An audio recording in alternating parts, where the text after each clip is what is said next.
We're never going to sell the top and we're never going to buy the bottom. Right. But if we can stay in the 80% in the middle, like I'm happy with that. So that's kind of what I look at. Yeah. Let's stay in the 80% in the middle Mhm. and just write it out, knowing where it's going long term and just keeping that long term focus on where we're going and what we're building. Like this is legacy building. This isn't, and we have the passive income component, right? That we're trading and with our options and futures and all that sort of thing. But we want to put money in people's pockets every single month as passive income. But legacy building is long term. It's generational wealth that we're trying to build here. And that's what I want to just make sure that we're keeping our focus on for multi-generational. You were created to live abundantly and multiply in every area of your life. But let's be honest, the road isn't always easy. We know that firsthand. We've been through highs and lows, from losing everything to now managing an investment fund, and we're still on the journey.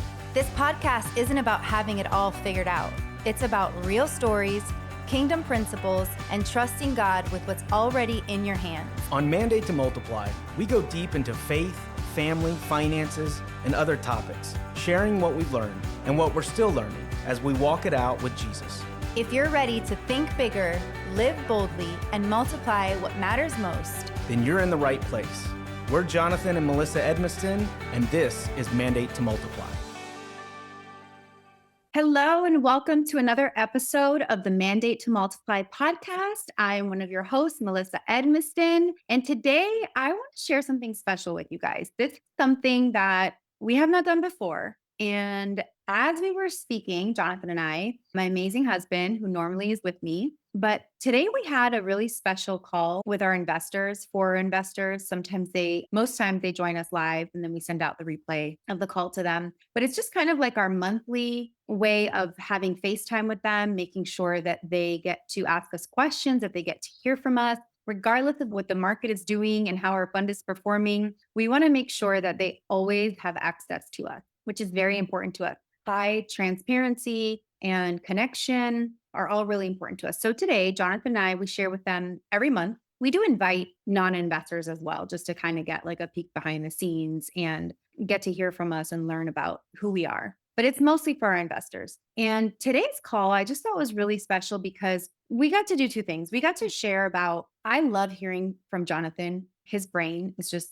really, really beautiful and amazing. I share this all the time. Like he's a genius and he just has an understanding and wisdom and knowledge around everything that has to do with the economy, just economics in general, politics in general, but just really has a lot of wisdom around the different markets, specifically the ones where we invest, which is real estate, cryptocurrencies, and, we do day trading or trading in the stock market, futures, Forex options. And so it's really important to us that we share his perspective because you don't want to have, as a fund manager or as a founder, you don't want to live your life from a place of pure like hype and we think this or we think that. There are things that Jonathan believes very strongly, but it's not just through guessing or hoping. It's through data and research and studying charts and cycles. And so it's really important to hear from somebody who is speaking very knowledgeably, but also there's the aspect of we do operate just different because we are believers in Jesus Christ and because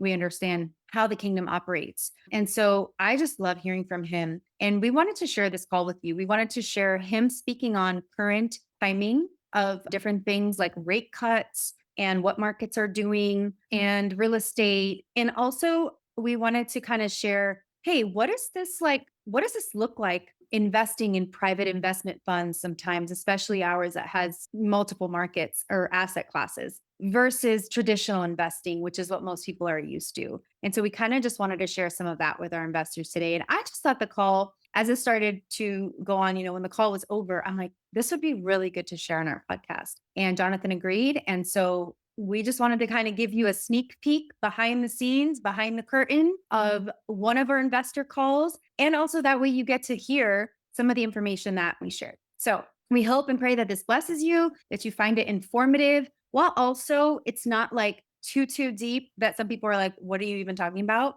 I think it's a perfect balance of good information, not going too deep, and just gives you a great understanding. So I hope you enjoy it. I hope it's informative. I hope it encourages you and maybe answer some questions that you may have. Enjoy. Hello and welcome to our December Talos investor call. Hello. We're so happy to be here. We were just praying before we started, and we're just like such an honor to be able to have this time to just share with you guys and talk to you guys and just be here for you in any capacity, whether you're watching this live or the replay. We just hope that this time is of value to you and that you mark it on your calendars every first Wednesday of the month at 1:30 p.m. Eastern time. And we just want to kind of go over where we're at and what we are seeing, Jonathan's take as the fund manager on specific things that are taking place right now. So take it away, babe. All right, guys. Well, it is December. Typically, we have a Santa rally where toward the end of the year, stocks and everything starts to rally so that fund managers that pay out quarterly and annually, they can really pad the books and show some nice profits for everyone. And I think what we've seen over the past couple months is a lot of manipulation, a lot of control, a lot of infighting within the Fed. Today is Wednesday. And at 2:00 today, there is a FOMC meeting where they are expecting the Fed to cut another quarter point from the basis, from the federal rate, and bring that down. I think Jerome Powell has really dug his heels in, and there's a lot of dissent amongst the federal board governors as to what they should be doing. A lot of it is due to the fact that the government was shut down and they don't have the accurate data in order to make some decisions. But everything that we're seeing is inflation is down, jobs are weak, and the liquidity needs to be pumped into the market. Now, we know that they have ended the quantitative tightening process, which is a means of buying assets. And when they sell assets, they take liquidity out of the market, and they stopped that on December 1st. What we saw in the few days after that was a lot of liquidity being dumped into the market on the banking side, just to shore up the banks and things like that. But they're expected to start a process of quantitative easing. And when they do this, they're buying assets and putting money back into the market. And when they put that money back into the market, it just creates more liquidity. They will also fire up the printing presses and start printing money. The risk and the fear with printing money is the inflation, right? We've seen it for decades and we know what happens. And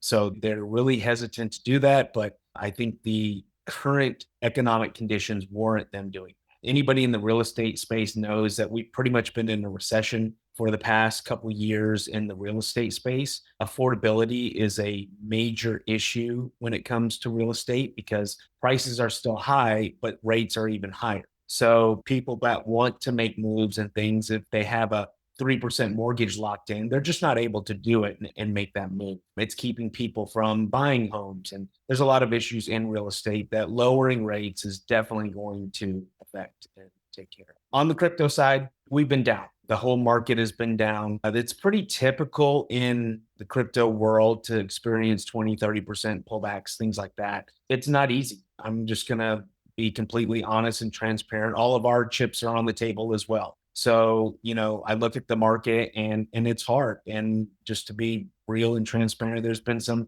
sleepless nights, managing things and looking at things. But I am convinced that a 20, 30, 40% drawdown is still okay because I know where things are going. I'm absolutely convinced of where things are going. A lot of the coins that we're in will see a 5x, 10x return. I'm absolutely convinced of it. There's a lot that's going to take place. And I do think that the cuts that are taking place with the Fed and the liquidity that's going to be pumped into the market, a lot of that's going to go into the crypto world. And it's going to give us the returns that I know are coming. We thought that they should be here by October. What we're seeing is an elongated cycle. Typically in the past, in the history of crypto, it ran in 4-year cycles based upon the Bitcoin halving. When Wall Street entered the game with the ETFs and stuff like that last year, it completely changed the game. Institutions are now the primary drivers, whereas before it was retail investors like you and me and the retail guys with the scarcity and what comes with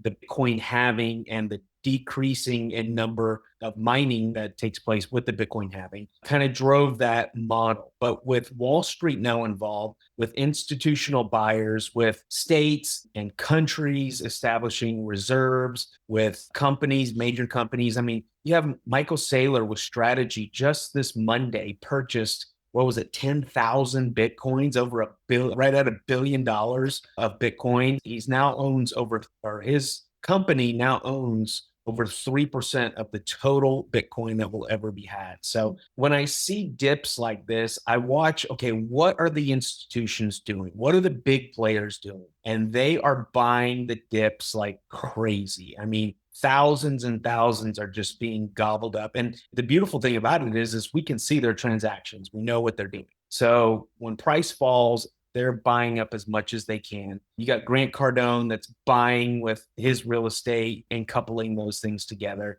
People just know where we're at. There's about 30 different indicators that we look at that historically have told us when a top is in and we're going into a bear market. Not a single one of those 30 indicators have triggered and told us that the top is in. So this pullback that we've seen, this drawdown that we've experienced, it hurts, it's painful, but I do believe that we will be rewarded very attractively for our patience and hanging in there. In regards to the reporting, obviously we switched third-party administrators. We got away from NAV. Their contract was ended with us the end of October, and we switched to a new one November 1st. NAV has not given us the final reporting package for October. I guess since we finalized our agreement with them, we're not very high up on their priority list, and they don't want to get everything to us. So we're waiting for them to finalize October. Then the new third-party administrator can't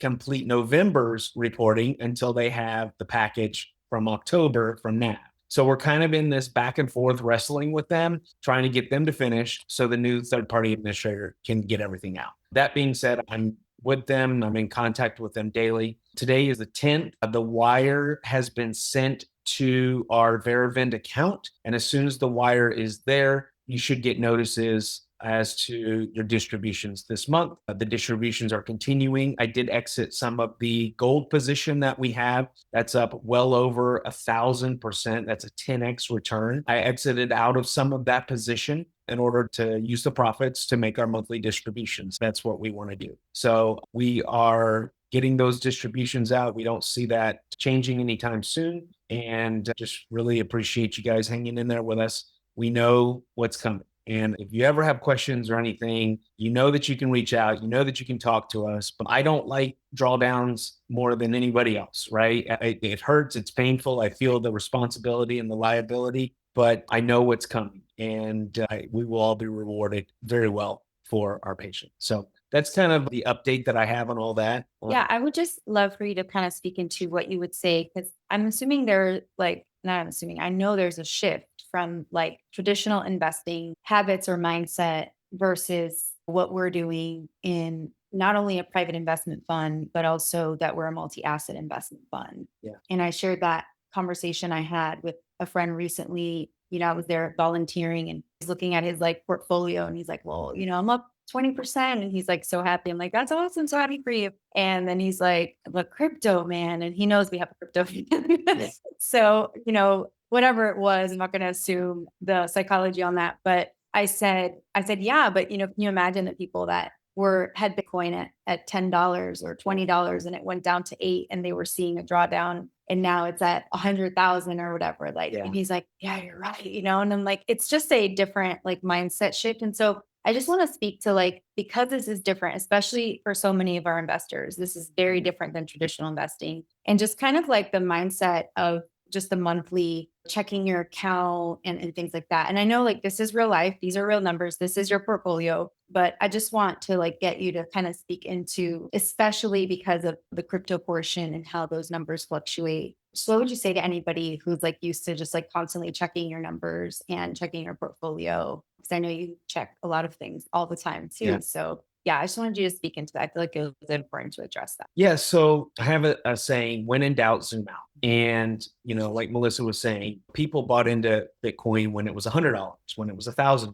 And if they invested when it was 1,000 and it's 100,000, that's a huge return. Like, we can't wrap our brains around that when we look at like traditional investing. Traditional investing, S&P index fund, 10% a year, and that's it, right? Where you do have some down years, you have some flat years, you have some up years. But for me, 10% a year isn't multiplication. Like at 10% a year, even if you compound it, it's still going to take you like 7 years to double your money, 2x.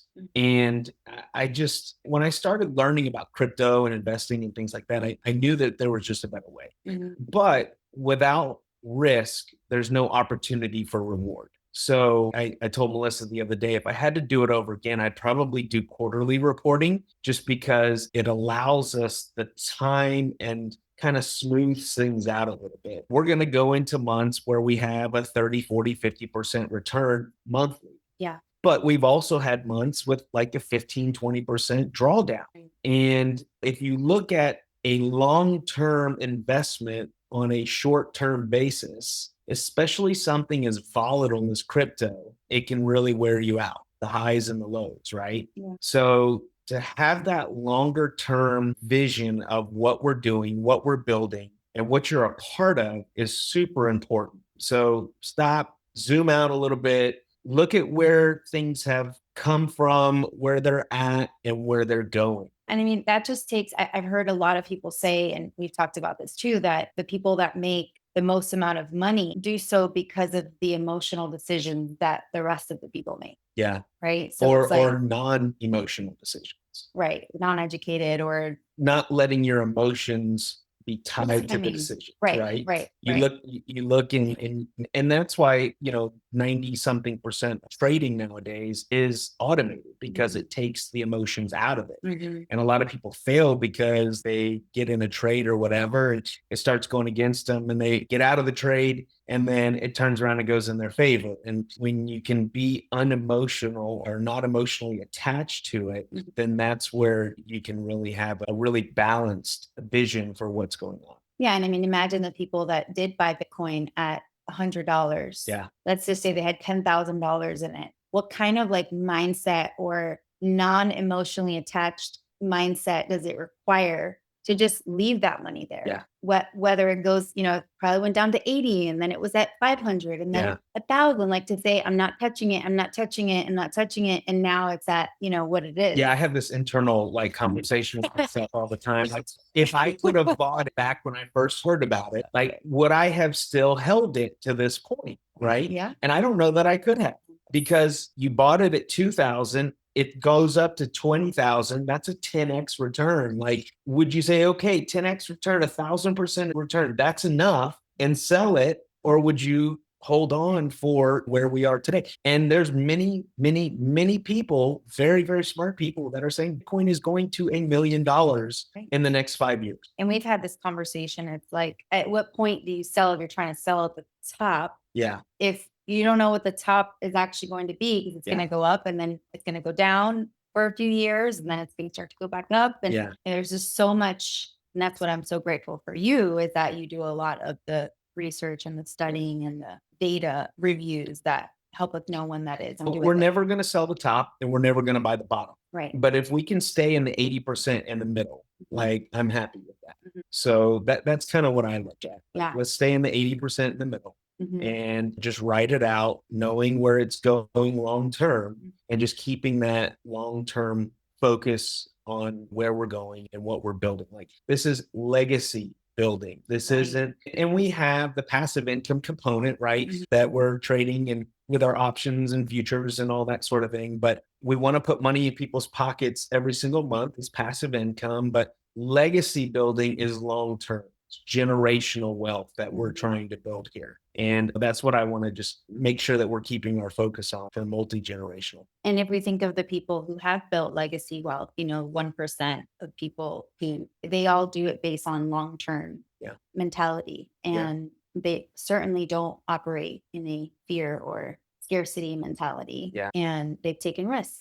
And so we believe that we can remove some of the risks and also have a long-term legacy mindset while providing passive income, which is like Yeah. the rare thing, I think. Rare. Right. That's the kingdom. And I'm thinking of like even people that we know very close to us, none of you on this call, none of our investors, but who we told about, we told them about cryptocurrencies. You told them about Bitcoin for the first time. And let's say they got in at like 20,000, right? And it was like every other day you were kind of getting a call. It's like, it's, and it's like, we can't do that. And now it's at 90 something. Yeah. So it really is just removing that emotional investing mindset and reaction. And that's why I'm so grateful for what we're doing and that we get to include other people in it, and not just for our own knowledge or our own wealth multiplication and legacy, but for other people's legacy. Yeah. So it's really exciting. Yeah, absolutely. Anything else? I don't think so. One thing I just remembered that October 10th was the largest liquidation event in crypto history.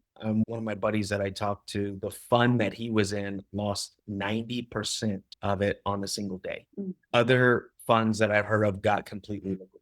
And I just want to reassure you that we don't have that risk. We're not trading with leverage. So there's no risk in us being liquidated in an event like that. So while we might be down, we're not going to be like wiped out. So again, have that long-term vision, know where we're going, know that what we're building is for the long term, enjoy the monthly profits, right? But what we're building is a long-term building thing. And I am 100% convinced on where we're going. So if I had any doubt whatsoever, I would tell you, right? But all of our chips are on the table and we're putting our money where our mouth is. And we really believe in this. So. Me too. All right, you guys, as always, if you have any questions, we're always here. We do these calls so that you see our face every month when things are great and when we're waiting for it to be even better. So don't hesitate to reach out, email us, call us, text message, and let us know if you have any questions after this call. And also make sure you're taking time to slow down, enjoy the holidays, spend time with people you love, because that's what this season is all about. Love and acknowledging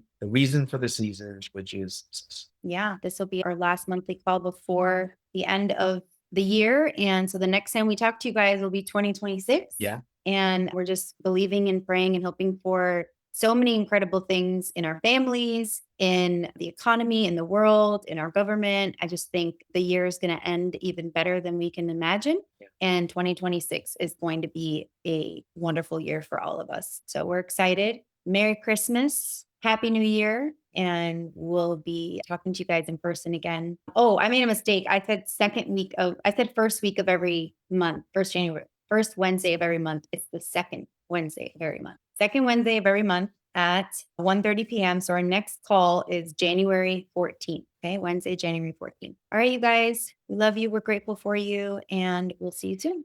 Bye-bye.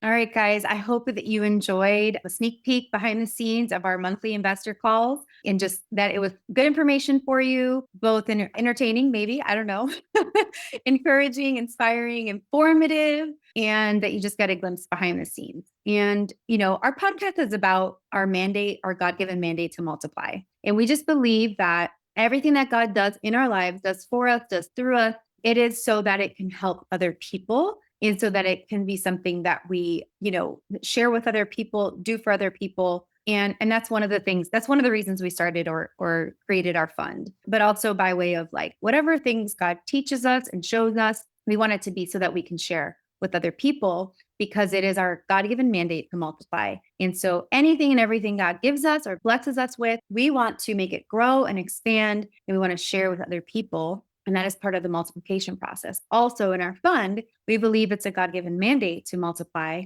your wealth, your resources, your finances. And so that is why we have an investment fund. And that is why we believe in multiplication. We hope you enjoyed this. If you did, please make sure that you subscribe, that you leave a review, and that you share this with somebody who you think would want to hear it. See you guys on the next episode. Before you go, remember, God can use anything. Even the hardest parts of your story can become seeds for multiplication. If this episode encouraged you, share it with a friend, leave a review, or subscribe so you never miss a moment of hope and truth. You can also follow us on Mandate to Multiply on Instagram or mandatetomultiply.com to keep growing with us. Until next time, trust God, steward well what's in your hand, and live a life fully multiplied.